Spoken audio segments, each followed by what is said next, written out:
For the third time this postseason, the Tampa Bay Rays facing elimination, this time on the biggest stage. Game 6 of the World Series. Welcome live to Tampa Bay. Here, Justin Granite. Out in Arlington, our Grace Flemington.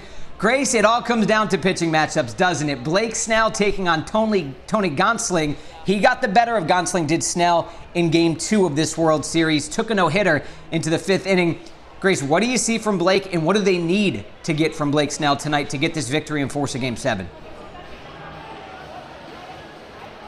Bottom line is they just need length from Blake Snell because, I mean, with a win-or-go-home situation, you know Kevin Cash is going to be aggressive with his A bullpen, but you also can't wear them out for a potential Game 7 tomorrow. He also said, interestingly enough, that Charlie Morton will be available tonight. So I just think for the aesthetics crowd out there, how funny would that be if Game 7 ended up being a bullpen game, but hopefully that doesn't happen. What Blake Snell really needs to do is get into the 6th inning. I'm not asking them to push him into the 7th, but they do need length from him. And right now, he's had the best outing of any of these Rays starters, throwing a no-hitter through 4 innings of Game 2. And what the Rays need to do is get Gonsolin out of this game early. He won't be used as an opener today. He is being used as a traditional starter.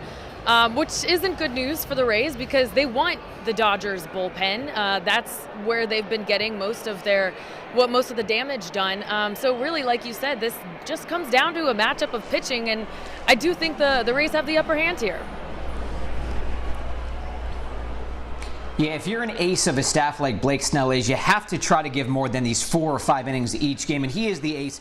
As it stands now, one of the best pitchers in Rays history. If he really wants to make that stamp and make his mark forever on this franchise, not that he already hasn't, but the biggest moment for him to date is this Game 6. But I don't think Kevin Cash is going to hesitate. He will have a quick hook. When he sees Blake is in trouble, whether that's in the 3rd or 4th inning, he has a rested stable. Nick Anderson, Diego Castillo, Peter Fairbanks.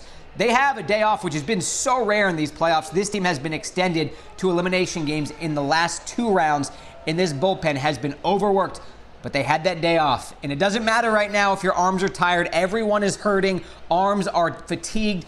You man up, you go out there, and you throw gas like this stable is known to do. As for this Rays lineup, what can you say? It has struggled. It has relied so heavily, Grace, on Randy Arozarena. And now Brandon Lowe is showing a bit of life. But you look at the lineup tonight. It's Ji-Man Choi leading off. Now, he's done it a few times this year.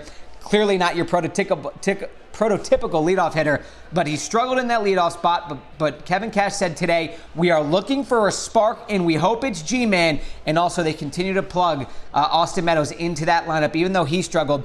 When we saw that lineup today, bit of a shock, Grace, but they need to find something. Where in this lineup are you looking, other than the obvious, Randy Arozarena, for someone to come up big?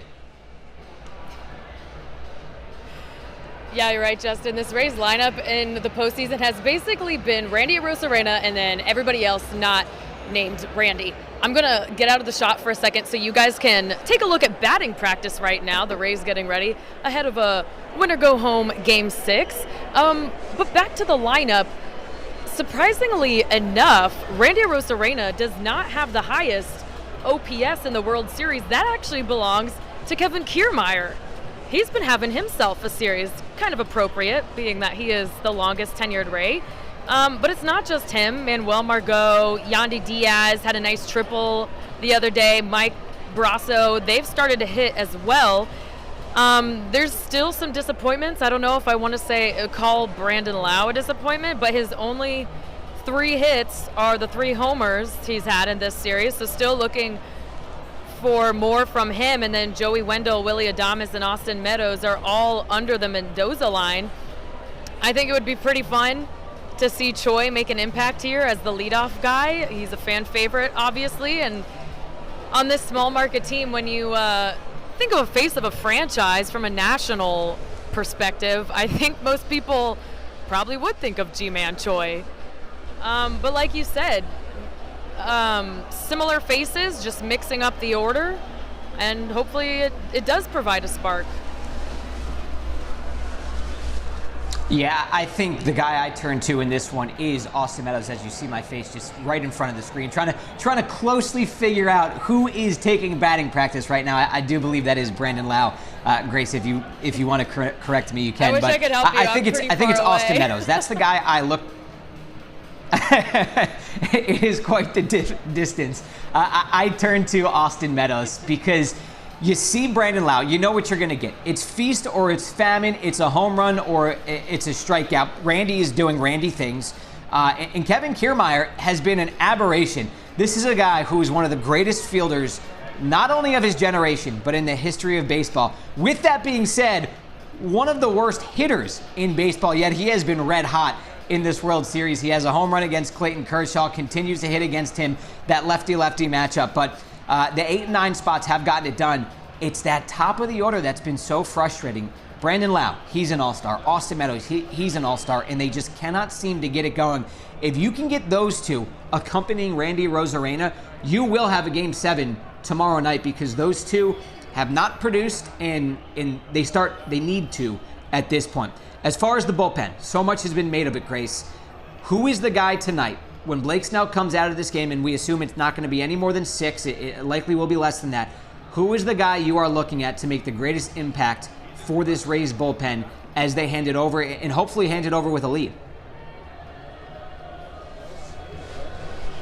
You know, I think Ryan Thompson has been having a flawless postseason. I'd like to see him come out, and he's such a great story too. We ran the story the other day with his dad. Thompson, just 2 years ago, was rehabbing from Tommy John surgery, and he said that was really the turning point in his life, a lot of time for discernment. So it would be really cool to see a rewarding moment for him, you know, getting the Rays out of trouble here. You know, I think they got to go all out. Like Nick Anderson, Pete Fairbanks, Diego Castillo. If you go to your B bullpen, which, by the way, would be an A bullpen for anybody else in the league. But if you go to the B, I think that leads to question, and then they lose, that would lead to a lot of questions. You just got to go big or go home with this situation.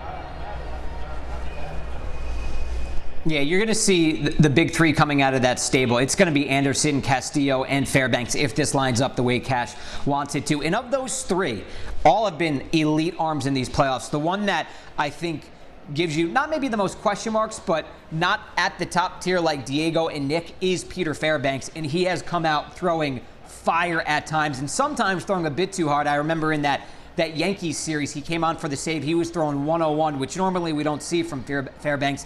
And then they had to come out, calm him down, maybe take a little bit off the fastball.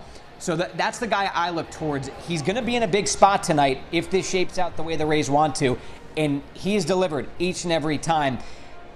So I think he's the one that I lean towards where, okay, of the big three, he's the one that you need to set the tone. All right, before we wrap this thing up, the key to this game, Grace, in Game 6 of the World Series, for there to be a Game 7, is what from the Rays? I hate to sound like a broken record, but it's really a pitching battle. You got to get Blake Snell into the 6th inning, and you needed to kick Gonsolin out early. All right, mine is similar, just different inning. 4 shutout innings from Blake Snell, then he's done for the night.